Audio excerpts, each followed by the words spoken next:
All right, this is my 2015 ZR9000. It's got the 1100 turbo motor. Something happened for the first time since I've had it. This is my third season with it, but my belt blew at 1,850 miles. So pretty happy with that, but found myself in a little predicament on the side of the trail, and I wasn't 100% certain how to change the belt. Did a quick search around YouTube and couldn't find much, so figured I'd make a quick video.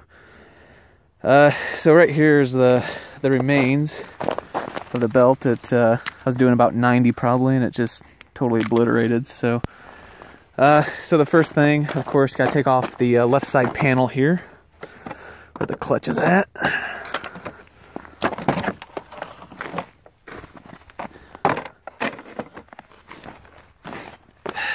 And so I'm used to older sleds. This is my first new sled, really. My last sled was an 2006 F7. And you know, when pretty much all my other belts blew, I was always able to kind of slip the belt over the primary and to start wedging it on the secondary, kind of roll it forward, and it just kind of snapped in place. That's if I couldn't grab the secondary clutch and pull it apart like they do. Sometimes it's a pain in the ass. So anyways, let me just say you cannot do that with this. Kind of tried, and it wedges in there, and I mean, it's not going to happen. And if you do something like maybe put it in drive and start driving it, you'll probably break the belt before you even get it on there. So anyways, again, just thought I'd make this quick video, but it all has to do with this bolt, and you want to make sure that you have a 10mm wrench or socket wrench. Without that, you're screwed. So in the OEM toolkit here, it does supply you with one.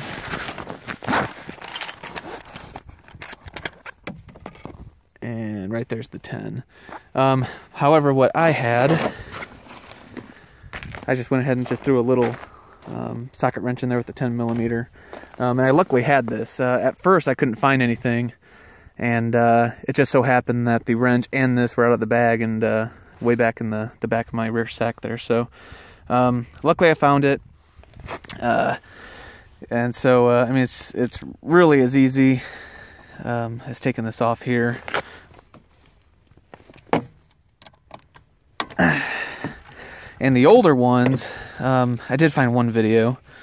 And I don't know if it's just maybe the two-stroke motors or what, but in the toolkit there's a little spacer, and you take this off and you put that spacer in there. Well, this does not have a spacer. This has well, just basically this assembly right here. And once I get this all the way off, like so, you'll have a lock washer and a normal washer on there. I don't know if you can see that lock washer sitting right in there, but you got that. And you'll want to pull this out, which it's freezing cold right now, so let's see if I can kind of, there we go. Pretty straightforward. So here's your secondary. Secondary is totally loose now. But all you do is you take that metal piece that you pull out of there, and kind of hard to do this with one hand, but you just flip it around. So all you do is just set it in there like so. And then you just stick the bolt back in, and then I had to take off those two washers in there. I did have to take those off in order for it to start threading through.